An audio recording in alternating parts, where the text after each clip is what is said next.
If your bank freezes your account, the first thing you feel is panic. You try to buy groceries, and the card declines. You try to pay the electric bill, and the payment fails. You log in to check your balance, and the money is sitting right there, but you cannot touch it. For seniors, retirees, widows, people living on Social Security, and families helping aging parents, this can feel terrifying. Because when a checking account freezes, it is not just a banking problem. It can become a rent problem, a medication problem, a mortgage problem, a food problem, and a family emergency. But here is the part most people get wrong. The first move is not to yell at the teller. The first move is not to immediately close the account. The first move is not to move money through a relative's account. And the first move is definitely not to ignore it and hope it clears up on its own. A frozen bank account is a paperwork problem before it is anything else. The bank may be responding to suspected fraud, identity verification, a court order, a creditor levy, a tax issue, suspicious activity, a missing document, a deceased account holder, or even a mistake. And the reason matters. Because if you respond the wrong way, you may delay your own money, miss an important deadline, lose protection for certain benefits, or make the bank even more concerned. So in this video, we are going through the 5 things you should do first if your bank freezes your account. Not later, not after 3 weeks of confusion. First, this does not mean every freeze is your fault. It does not mean the bank is always right. And it does not mean you should panic. It means you need a calm order of action, because the first 24 to 48 hours can make a big difference. Before we get into the 5 steps, understand something important. The word frozen can mean different things. Sometimes the bank freezes the entire account. Sometimes only one deposit is on hold. Sometimes your debit card is blocked, but the account is still open. Sometimes online banking is locked, but a branch can still help. Sometimes a creditor, court, or government agency has placed a hold. Sometimes the account is restricted because the bank suspects fraud or needs more identity information. And sometimes an account connected to a deceased spouse, parent, or joint owner gets restricted until the bank receives the correct documents. That is why your first goal is not to argue. Your first goal is to identify the type of freeze. Because a fraud hold is handled differently from a court garnishment. A missing ID document is handled differently from suspected elder financial abuse. An unauthorized transaction dispute is handled differently from a tax levy. And a frozen account after a spouse dies is handled differently from a frozen account while both owners are alive. This is especially important for seniors because many retirees rely on one main checking account. Social Security comes in, Medicare premiums may be deducted, prescriptions are paid, insurance is drafted, and household bills are scheduled automatically. If that one account freezes, everything around it can start falling like dominoes. The mistake is quiet because it usually starts with one declined payment. Then the late fee arrives. Then the utility notice arrives. Then the insurance payment fails. Then the adult child gets involved. Then everyone is trying to solve 5 problems instead of 1. So here's the rule for this video. You are not trying to beat the bank. You are trying to create a record, protect your basic needs, prove what needs to be proven, and escalate properly if the freeze is wrong or taking too long. The first thing to do is ask for the exact reason in writing. Not a vague answer. Not the system flagged it. Not you need to wait. Not back office is reviewing it. You need to calmly ask, what is the specific reason my account is restricted, and can you provide that explanation in writing? This matters because the solution depends on the cause. If the bank says the account is frozen because of suspicious activity, ask what documents they need from you and where to send them. If the bank says there is a court order or garnishment, ask for the name of the court, the creditor or agency involved, the date of the order, and the notice you should have received. If the bank says it needs identity verification, ask exactly what proof is required. If the bank says there is a fraud investigation, ask whether the freeze applies to the full account, only one transaction, or only the debit card. If the account belongs to a deceased spouse or parent, ask what estate documents, death certificate, small estate affidavit, letters testamentary, trust paperwork, or beneficiary records may be required. Do not guess. Do not rely on a phone call where you forget half of what was said. Write down the date, time, name of the person you spoke with, department, phone number, and what they told you. If you are at a branch, ask for a printed note or secure message follow-up. If you are on the phone, ask whether they can send a message through online banking. If they refuse to put anything in writing, write your own summary immediately after the call and save it. This is where many people accidentally lose control of the situation. They have 6 different conversations, but no record. One employee says one thing, another employee says something different. A third person tells them to wait. 2 weeks later, the customer cannot prove what they were told. With a frozen account, your paper trail is your protection. Now here is the part that seniors and adult children need to hear carefully. If you are calling for your parent, spouse, or another family member, the bank may not be allowed to talk to you unless you are properly authorized. Having the same last name may not be enough. Being the adult child may not be enough. Being named in a will may not be enough while the person is alive. Even having power of attorney may require the bank to review the document first. So if you are helping a parent, do not start by saying, "I'm their daughter. Tell me what happened." Start by asking, "What authorization do you need so I can assist the account holder?" That small change can prevent delays and frustration. The second thing to do first is separate an account freeze from a fraud emergency. These two situations can overlap, but they are not the same. If your account is frozen because the bank suspects fraud, you need to find out whether you are the suspected victim or whether the bank believes suspicious money moved through the account. Those are very different. If you see transactions you did not authorize, say that clearly. Use the words, "I am reporting an unauthorized transaction." Ask the bank how to file a formal dispute. Ask whether your debit card, PIN, password, online banking, or checks may be compromised. Ask whether the account number itself needs to be changed. Ask whether automatic payments and direct deposits will be affected. Then act quickly. If your debit card was lost, stolen, or your PIN was exposed, timing can matter. If an unauthorized electronic transaction appears on your statement, delays can affect your rights. So do not wait several weeks while hoping the bank figures it out. This is especially important for seniors who may not check online banking every day. A retiree may only balance the checkbook once a month. A widow may assume a strange withdrawal was a bill her spouse used to handle. An older parent may be embarrassed and not tell the adult children right away. But if money is missing, silence helps the wrong person. And if the bank has frozen the account to stop further damage, you still need to know what they need from you. Now let's pause for a pattern interrupt. Do not move suspicious money.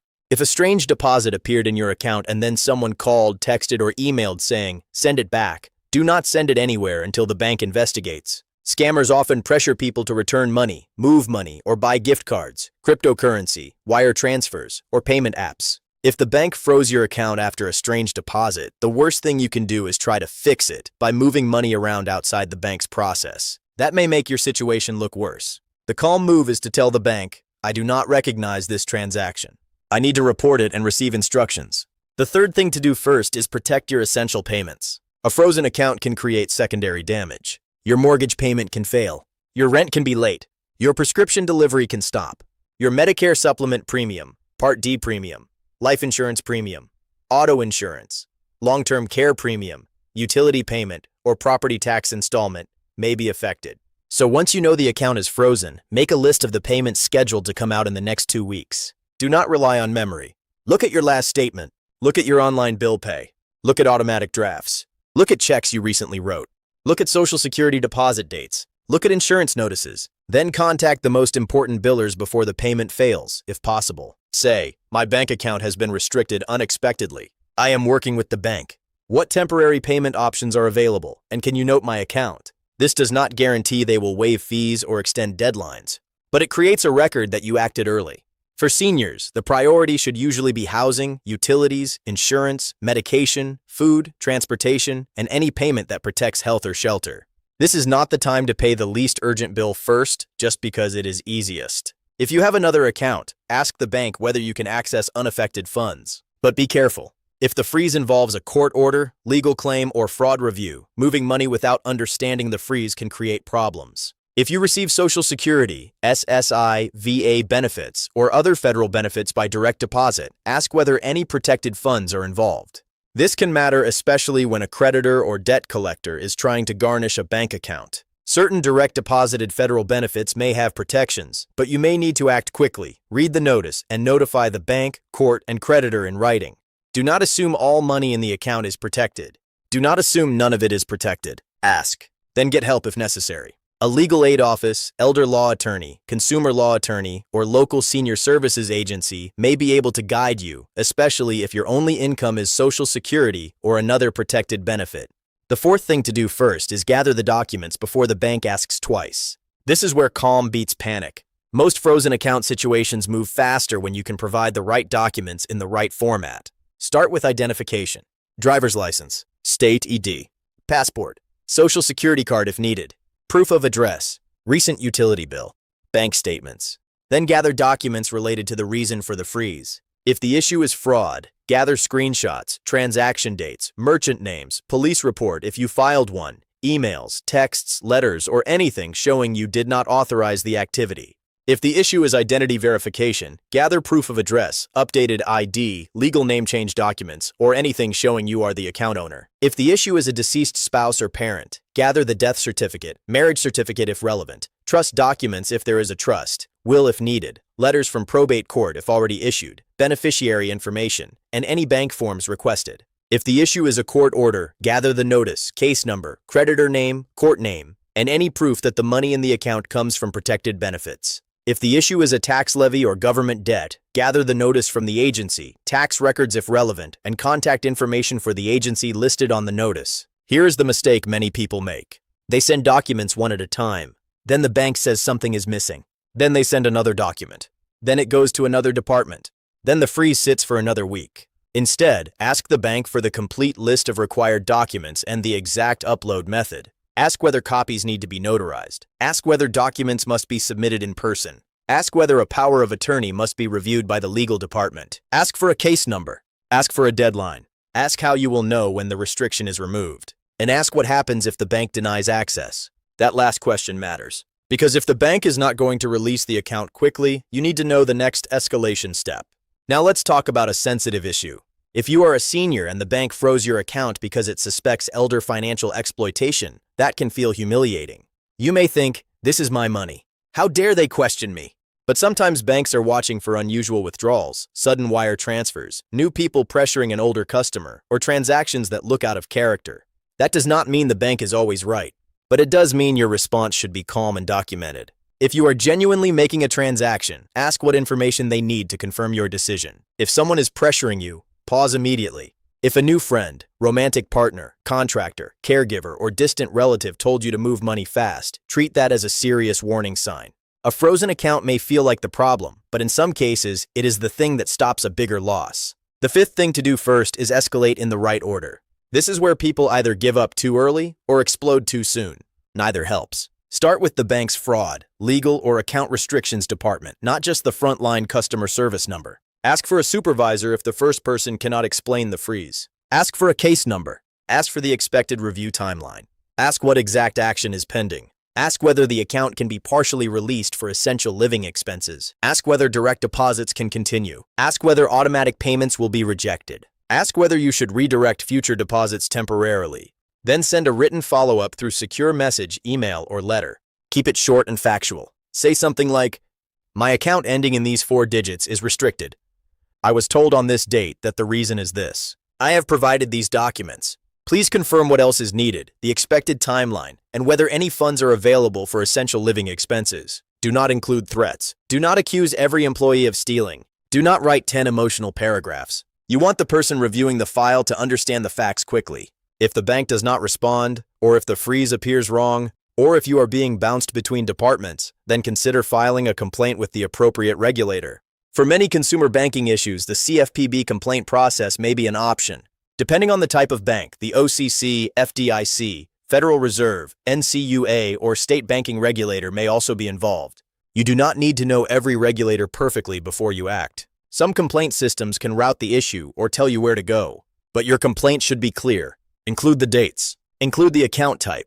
Include the amount frozen. Include whether Social Security, pension, VA benefits, or other protected income is involved. Include what the bank told you. Include what documents you provided. Include what you are asking for. For example, I am asking the bank to explain the legal basis for the freeze, release any funds that are not subject to the hold, confirm whether protected federal benefits are included, and provide a written timeline for review. That is stronger than saying, "My bank is terrible." Specific facts move complaints. General anger gets ignored. And if the freeze is connected to a court order, garnishment, levy, or lawsuit, do not rely only on the bank. The bank may be following an order. You may need to respond through the court or agency that issued it. This is where legal help matters. If you receive a garnishment notice and you believe the money is exempt, the deadline to claim exemptions may be short. The court notice may explain what to file. A legal aid office may help if you qualify. An elder law or consumer law attorney may be necessary if the amount is large or the issue is complicated. Do not wait until the money is turned over. By then, getting it back may be harder. Now let's turn this into a simple protection plan. If your bank account is frozen, do these 5 things first. First, get the reason in writing. Ask whether it is fraud, identity verification, court order, levy, garnishment, account owner death, missing documents, suspicious activity, or another issue. Second, determine whether fraud or unauthorized transactions are involved. If money is missing or activity is unfamiliar, report it clearly and quickly. Third, protect essential payments. Make a list of bills due in the next 2 weeks and contact critical billers before missed payments create new damage. Fourth, gather the documents. ID, statements, notices, death certificates, power of attorney, court papers, proof of benefits, fraud evidence, or whatever matches the freeze reason. Fifth, escalate properly. Use the bank's correct department, keep a written record, ask for a case number, file a complaint if necessary, and get legal help quickly if a court order or protected benefits are involved. Now here are a few prevention steps for seniors before a freeze ever happens. Do not keep every dollar in one checking account if you can safely avoid it. Consider having a small emergency account at a separate institution, especially for household essentials. Keep your ID current. Make sure your address, phone number, and email are updated with the bank. Review who has access to your account.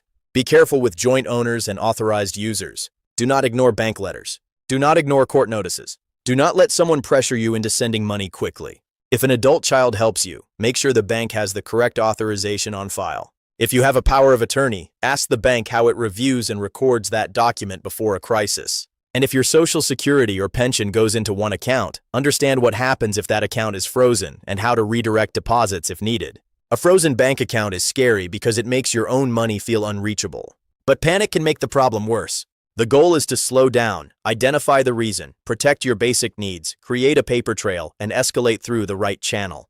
The bank may be wrong. The bank may be following an order.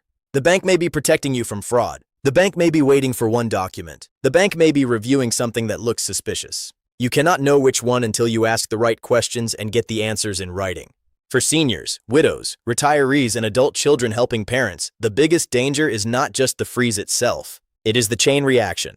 Missed bills, lost medication access, failed insurance drafts, late fees, family confusion, court deadlines, and emotional decisions made under pressure. So remember the 5 moves. Reason, fraud check, essential payments, documents, escalation. That order can turn a frightening banking freeze into a controlled response. Comment bank if you want a simple frozen account checklist you can keep with your financial papers. And share this with the person in your family who helps with banking, bills, Social Security deposits, or parent paperwork. Because when an account freezes, the family that knows what to do first has a much better chance of protecting the money, the bills, and the person who depends on them.